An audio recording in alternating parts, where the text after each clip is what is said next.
remember one of the most famous experiments in the history of physics, the experiment of Thomas Young, the double-slit experiment. It was a real coup in physics and led many scientists into the study of quantum mechanics. If you throw solid balls at a shield with a slit cut into it, a single diffuse strip designating the strike points will appear on the screen behind the shield.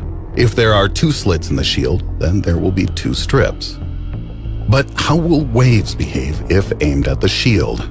They will pass through the slot and spread out. The greatest impact of the waves will be in the line of the slit, as in the case with the balls. But if you add a second slit, everything changes. A number of alternating interference strips will appear on the projection screen. And when we shine light on the two strips, this is exactly what happens. And this is how Mr. Young proved the wave theory of light. If light were corpuscular, like a particle, instead of wave-like, it would behave like the balls, and the screen would show two strips of light corresponding to the two slits. That didn't happen. Later, it turned out that electrons and protons behave exactly the same way, showing that they also seem to exist as waves and not as points. There was one assumption that perhaps light and the others were particles, and that somehow the particles bumped into each other and flew apart. So, to test this, physicists decided to shoot electrons at the target one by one, single file. And what do you think happened? The strangest thing imaginable. The interference pattern still appeared on the screen. It seemed that the single electrons somehow divided into two waves, passed through both slits, then interfered with themselves. Impossible. So physicists tried to find out through which gap the electron actually passes. They installed measuring instruments to check this. Another seeming impossibility occurred. The electrons stopped behaving like waves and began acting like particles, and left a trace on the screen of two distinct strips with no interference. They had to admit something completely mind-blowing, that the fact of our observation or measurement destroyed the wave function of the photons, causing them to become like points, corpuscular. The electron, under the influence of observation, behaved like a particle, flying through one slit and not through two. Interpretations. Well, it certainly looks like the work of a game engine, doesn't it?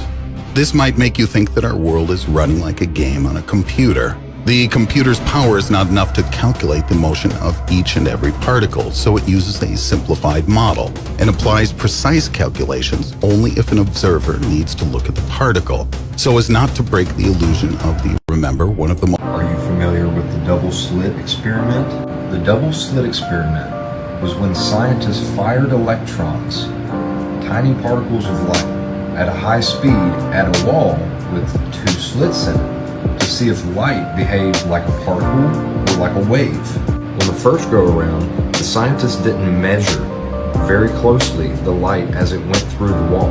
All they did was observe the pattern on the wall, and what they saw was that it performed like a wavelength. But then they did another experiment where they looked at it more closely, and what they found when they tried to measure it was astounding. On the second go-around, when measuring the particles to see which slit they went through, the particles put out a different pattern on the wall. So what does that mean? That means that when observed, light behaves in an entirely different way.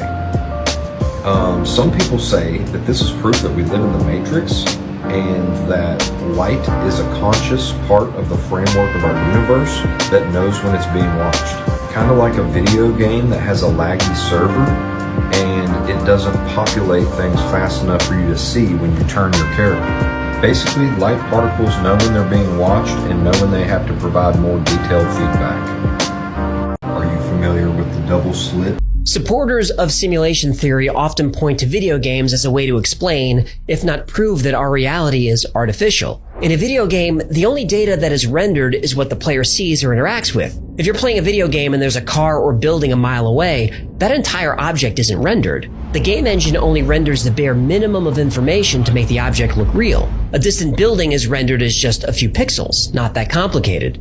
As you get closer, the engine renders more details, but still, it's just a facade.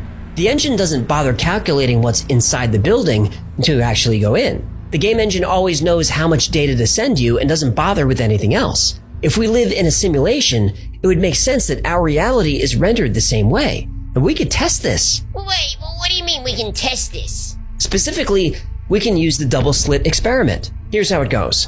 If we fire particles in a straight line at a screen, after passing through a single slit, we would expect to see this clumping pattern on the screen. If we try this with a wave, we expect to see a pattern like this, where particles are most dense in the middle of the screen but radiate outward, similar to the clumping pattern. When we add a second slit, it starts to get fun. When the waves pass through the double slit, each slit creates its own wave. When those waves intersect, they cancel each other out. That creates a pattern like this. It's called an interference pattern. So, particles passing through two slits create clumping patterns. Waves through two slits creates an interference pattern. Make sense? Yeah, I'm with you. Good. If we fire electrons through the slit, we see the clumping pattern as expected. An electron has mass, so it's a tiny bit of matter. So if we fire electrons through two slits, we should see two clumps. But we don't. We see the wave interference pattern. This shouldn't be happening. What's going on here? For years, scientists assumed that the electrons were colliding with each other, causing the wave pattern. But in the 60s, the experiment was modified so that only one electron at a time was fired through the slits. There was no way the electrons could interact with each other. Yet we still see an interference pattern. Scientists wanted to see what was causing this, so they added a detector to observe electrons as they pass through the slits. Are aware they're being observed. Then physicist John Wheeler had an idea. He called it the delayed choice experiment. How it works is, photons are projected through the double slit, but the detector is not activated until after they pass through the slit, but before they impact the screen. Photons were emitted as waves, passed through the slits as waves, but when the waves were observed before hitting the screen, they suddenly behaved like particles again. Still don't think there's an intelligence at work?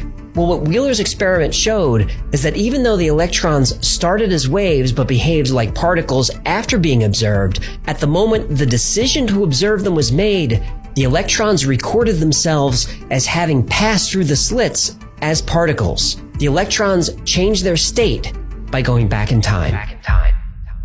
I personally find that I gravitate more towards the information theoretic point of view and believing that the universe that I exist in is a very good, high-quality simulation. Now, this experiment is happening on a table in a lab, a very short distance. So what happens when we observe light coming from vast distances, like say a galaxy 100 million light years away? If light from a distant galaxy is projected through the double slit, it creates the wave interference pattern. But if we push those photons through a measuring apparatus to observe them, the wave again collapses all the way back to its source. Remember, one of the most Scientists tried to figure this out by Left slit, right slit, another right slit, left slit. If we watch them all, remember one of the most Looking at matter actually changes the outcome of what happens to it. You can't know something is there unless you see it. Now, you're probably saying this whole thing is very strange, but consider another observer's paradox called the double slit experiment. This is the most famous physics experiment of all time. Imagine a wall with two slits in it, and then throwing tennis balls at the wall. Some of them will bounce off the wall, but some on. Now, if you shoot a single photon at the double slits, it forms an interference pattern on the back wall, as if it's interfering with itself. It's like the photon went through both slits at the same time. But this is where it gets stranger. Simply by looking at the double slit experiment, the behavior of the photons changes, as if the photons are alive and know you're watching them. We know this because if the experimenter tries to find out which slit the photon is going through, the interference pattern doesn't show up at all. The bottom line is that observing a photon can change events that have already happened. How is that possible? No one's figured it out yet. Maybe you might be the one to solve this puzzle. So a lot of people have been tagging me in this video about the double slit experiment. It gets some things right, some things wrong, and ends with the preposterous conclusion that the double slit experiment proves that we're living in a simulation. And I think we keep seeing quantum woo videos like this because we do a really bad job of explaining what an observation is, or even what a quantum particle is. So I'm going to try and do that. So the first thing you need to know is that nothing happens unless particles interact. When we observe particles, we just interact it in a way that we get information about it. The second thing you need to know is that all particles are just waves in quantum fields. What are those waves of? Probability. Those waves describe the probability that that particle will interact with any other particle. Now, quantum particles look something like this. It's a map of regions where they're more likely to interact and less likely to interact.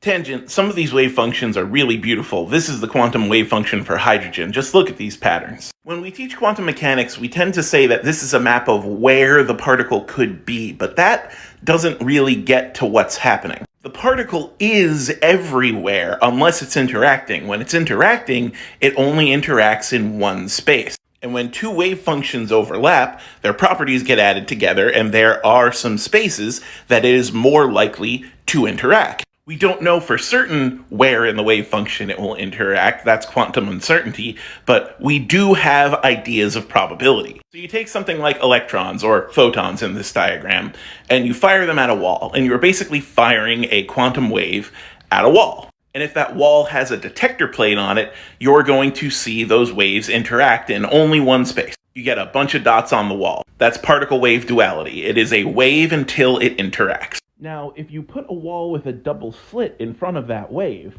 a bunch of particles are just going to run into the wall and stop. Their wave functions overlap the wall and they interact with it. But some of those wave functions are going to keep moving. They're going to overlap with the wall and the slit, and they're just going to move through the slit. They're not going to interact with the wall. Because again, interaction is only a probability. That double slit changes what the wave function looks like. Now it looks like this, and so when it gets to the detector plate, we see this interference pattern. That interference pattern is basically a map of where photons or electrons are more likely or less likely to interact with the detector plate. Now, people say the spooky thing is when you turn on a detector at the slits, the interference pattern disappears and you only get these two bands. But that's because detection is interaction. Here, the wave function is moving through both slits. But if you were to interact with that wave function at the slits, it could only interact in one space, one slit or another. At that point, the shape of the wave function has essentially changed. And so we get these two bands. The takeaway here is not that we live in a simulation. The takeaway is that to observe something, you have to interact with it.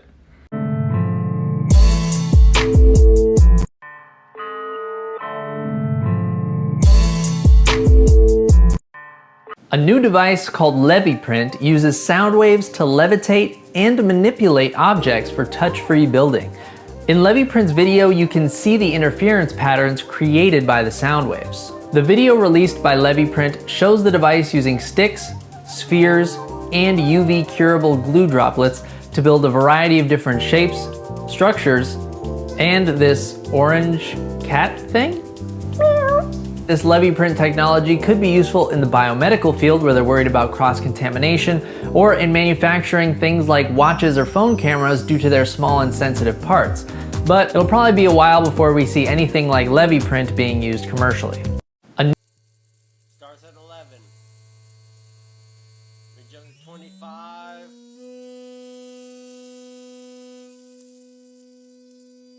And $500 stand off it.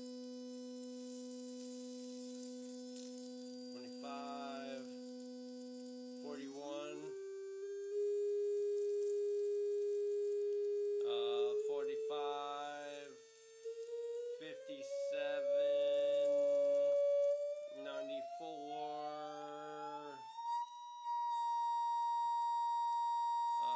122, 159.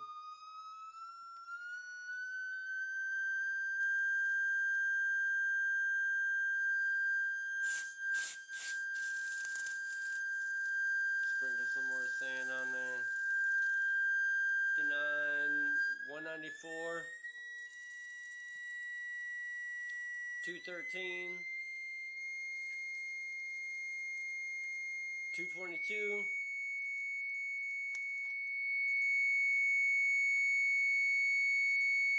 242,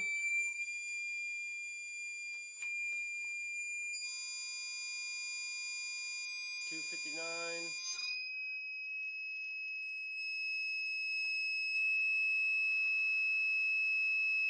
71.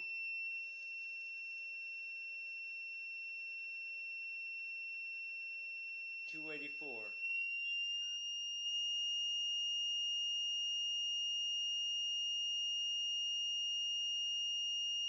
286.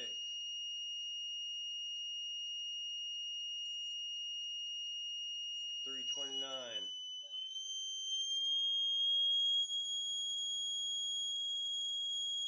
333.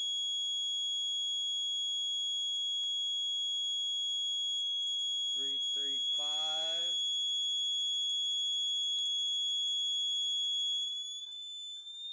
383.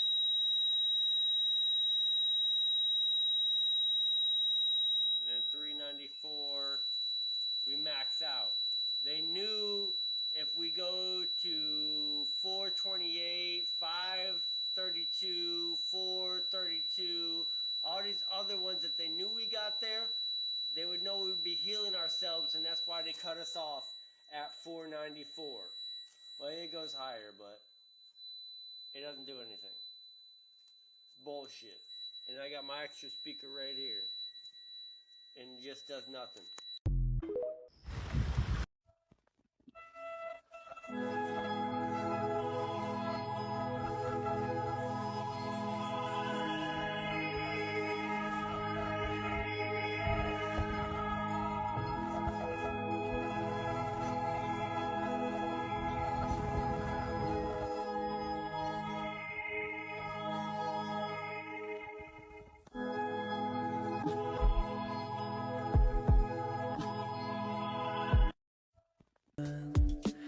Process in transition. So as you bring the frequency up, it will inspire that chaotic mode, that mode in the moment, to reconfigure itself, but it'll reconfigure itself at a higher order of complexity and coherency. I often think of how in cymatic patterns, when the frequency changes, the patterns become more complex. It is possible that because we are entering a new astrological age, the age of Aquarius, it represents a different frequency pattern from the age we are leaving, the age of Pisces. There is a period of chaos, or I feel it's similar to like the static between radio stations. Possibly we are in that period now, between stations, until the new pattern reveals itself.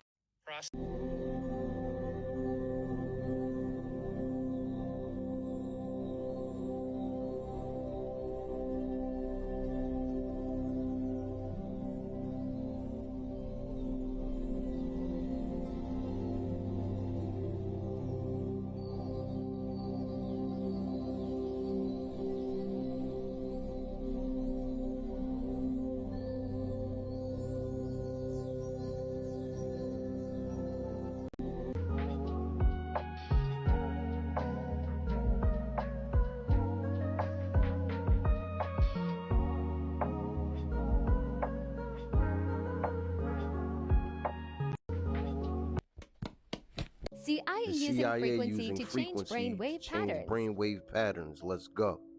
Controlling human behavior by remote radio transmission isn't science fiction, it's a fact. After years of secret experiments, the US government has achieved its goal of breaking and entering American minds. Let's get into it. Delta, the lowest frequency of the brain, are delta and measure below 4 Hertz. They mainly occur when one is in a deep sleep. Increasing one's delta waves helps them decrease their awareness of the physical world. Many patients with attention deficiency focus record a high increase in delta activity whenever they try to focus. A response to the delta waves makes the body shut down and lose the ability to pay attention. It is also known to create a sluggish feeling in the body. Doesn't that sound familiar? That's most Americans. So the CIA has learned how to use frequency to keep most Americans in a delta state of mind. What I have on the screen is from declassified files from the CIA called the Gateway Experience. In this file, they're explaining something called hemisyncing. When you take the left hemisphere of your brain and the right hemisphere of your brain and you sync them together. and that creates like superhuman powers. It sounds like some fantasy stuff, but this is actually real. They have this information and they actually have already learned how to do this. Levitation, astral projection, remote viewing, and moving things with your mental is just a few of the things that could be done when your brain is hemi-synced. Let's get into this video that I prepared for y'all. Roll the clip. June 1983, Wayne McDonnell was tasked by the CIA to provide an assessment of the Gateway experience in terms of its mechanics and ultimate practicality. This top-secret document was declassified after 20 years in 2003, revealing some powerful techniques to synchronize both hemispheres of the brain. What was revealed in Wayne's assessment could be one of the most powerful techniques ever discovered in regards to vibration, the human energy field, and synchronization of the heart and brain. The particular technique we will be looking at today is called hemi-sync, the synchronization of the left and right sides of the human brain, and how this technique can substantially raise one's vibration and be used as a powerful tool for manifestation.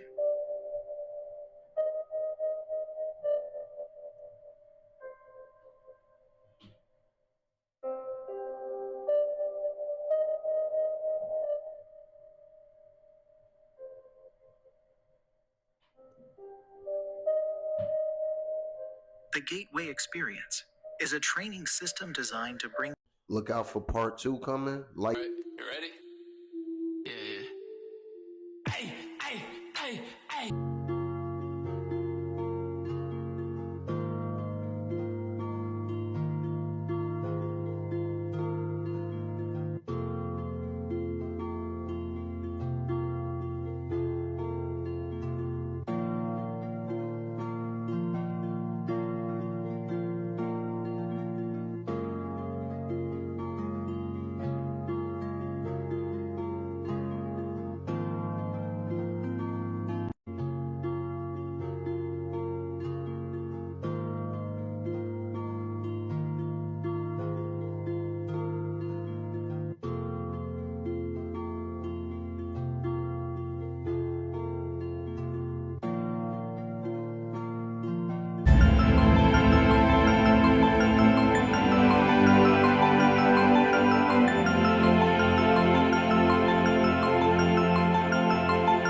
Round Earth totally debunked. The moon revolves around the Earth 13 times per year, traveling at 2,288 miles per hour, while the Earth revolves around the Sun once per year, traveling at 67,000 miles per hour. The following model and animation illustrate how this is supposed to occur. As you can see, since the moon is revolving around the Earth, which itself is revolving around the Sun, in order to maintain its regular orbit, the moon would have to be constantly and drastically changing its speed in ways completely unaccounted for by the model. In the outer part of its orbit, the moon would have to speed up 67,000 miles per hour, in addition to its regular speed of 2,288 miles per hour, just to keep up with the Earth. So the moon would then be traveling at 69,288 miles per hour when it reached the front of the Earth. At this point, since the moon is allegedly 240,000 miles away from the Earth would catch up in just 4 hours, so the moon must continue traveling 67,000 miles per hour along Earth's trajectory, while simultaneously continuing its now perpendicular 2,288 mile per hour second trajectory. Then, as it turns to reach the inner part of its orbit, the moon must now slow back down to its original speed, allowing the Earth to pass by. Lastly, as it passes behind the Earth, the moon must once again quickly accelerate back up to nearly 70,000 miles per hour before getting left in the dust. In addition to all of this, the Sun itself is allegedly orbiting the Milky Way galaxy at 448,000 miles per hour, further compounding the problems and calculations of the heliocentric model. If this were true, then the Earth, Moon, and other planets would all have yet another set of ridiculous and impossible corkscrewing accelerations and decelerations necessary just to keep up with the Sun. And for the cherry on top, all of these calculations have been assuming perfectly circular orbits, but the actual heliocentric model claims that the Moon's orbit around the Earth's orbit around the Sun, and the Sun's orbit around the Milky Way are all elliptical, not circular, meaning there would be even more additional accelerations and decelerations to calculate depending where each one is along its elliptical path. These constant and drastic accelerations and decelerations necessitated by the heliocentric model are rarely, if ever, mentioned by globe believers, because they have always been taught that the reason we do not feel or experience any of this supposed motion is because we always travel at a constant velocity. In their own model, however, due to their elliptical orbits and revolving around other revolving bodies, the Moon, Sun, Earth, and other planets could not maintain constant velocities and would instead be regularly accelerating and decelerating. Yet, meanwhile, you can stack a house of cards, make a rock cairn, or play a game of Jenga, all without any of this motion, acceleration, and deceleration ever being felt or experienced. This is a question for intuitives only. I don't want to hear any of the textbook stuff that we were taught in elementary school, okay? I'm wondering about this. Can someone please explain this to me? The Earth is a holographic projection, locked, frequency bandwidth of visible light, held in place by fences that interface with our hybridized carbon DNA. If you understand that and can draw it or explain it, please stitch this video, please. I just want to learn. I want to learn other perspectives. Okay, love you, bye. This is a question for... She wants me to explain this. I'm not just explaining this to be a dick. Okay, so in a hologram, every point touches every other point. All right, that's why when you look at it from any direction, you can see the entire hologram because every point in it can project whatever it needs to project because you can see it from every single side. So you'll see this in like Indra's web. I believe that's in Hinduism or Buddhism. It's about like a web of pearls that in every pearl you can see every other pearl reflected in it towards infinity, in the same way that we're just the mind of God, and then in all of us is a little fragment of God. So within the mind, we all have the mind as well, but then it's reflected within the universe. You could also view it as like the necessity of your existence is predicated on the existence of everything that's not you. That's how you have a yin-yang. It's a give and a take, but you can also reduce it down to a wave function. It's an up and a down. It's a squiggle, essentially. That's where the fences come into play, because it's just a squiggle, everything at its most fundamental level is just energy, and energy is just a squiggle. It's an up or a down. You see this supersymmetry everywhere. It's in quantum physics. It's I think my dog's drinking water, but it's everywhere. It's magnets. It's It's in quarks, right? It's on the moon. It's in fucking weird occult shit too. But the height of the wave function, that's what the fences are, right? And that those bands represent the spectrum of reality that we exist within. So then the DNA comes into play because we're carbon-based life forms. And because we're carbon-based life forms, we create DNA and we reproduce via DNA. Well, DNA, when you look at it, is two wave bands with a bunch of little dots in between, which code for the information, in the same way that our universe is two wave bands that with a bunch of little dots, the dots being the mind of God, that are all connected, coding for the information within the universe, which projects the simulation to everyone simultaneously, where everyone feels like they're a unique individual, even though we're all connected. That's why it's all one love, yada, yada, yada. I believe that's how it goes. It's, yeah. Oh yeah, it's also why you have Yeshua of Nazareth, some funny Jewish guy, walking around drawing the symbol of the Pisces, the bands of reality that look like DNA, and DNA is the representation of a human being, and we reproduce and by loving each other and becoming one through union. It's like a pun. He was doing a funny little pun. It's like, oh, it's like half of a fish, and everyone's like, it's a fish! And it's like, nah, man, it's like a pun. That everything's a wave function, but whatever. I mean, the Star of David's just like another way to do a yin-yang. So Christians got really hung up on it being like a good versus evil, but like it was actually a love story. It's more like a dance, It's like a push and a pull. They're like, let's fight. Okay, so now that we understand quantum physics, is the Earth flat or round? But if you look at the picture, it's round and flat. It's round and flat. But put it in terms of the wave particle, right? As we're hurling through space being the two-slit object, it's acting as if it's being observed. And it may not be until you transcend that you can see the Earth act as a wave particle and maybe be solid or flat. Round or flat. But as you get deep into it, you'll find that the next level of quantum physics say that the Earth is a simulation. Like it's acting as if it was a program, right? So this will be part one. We'll get back into this. But do you understand what I'm saying and what they saying by if the Earth is the proton, it's acting as a wave particle where it's solid and liquid. And so you got to think, look how the sand move when the sound hit it, right? So when things are whizzing by, when something is moving fast, it make a sound. Like when a plane fly by or a car fly by. So I think that the electron, if I misspoke earlier, the electron is moving like a sound wave, not so much like a water wave, right? And when certain things vibrate, they become solid. Or the less you vibrate, you become solid.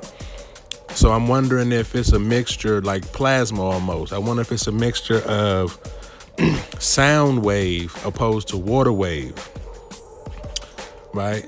Because whatever frequency you vibrating at will determine the shape of the structure, as you saw with the sand. So if the Earth is vibrating at a certain level, certain frequency, it may be round. If it's vibrating at a certain frequency, it may be flat. But we'll get into it later. I'm out.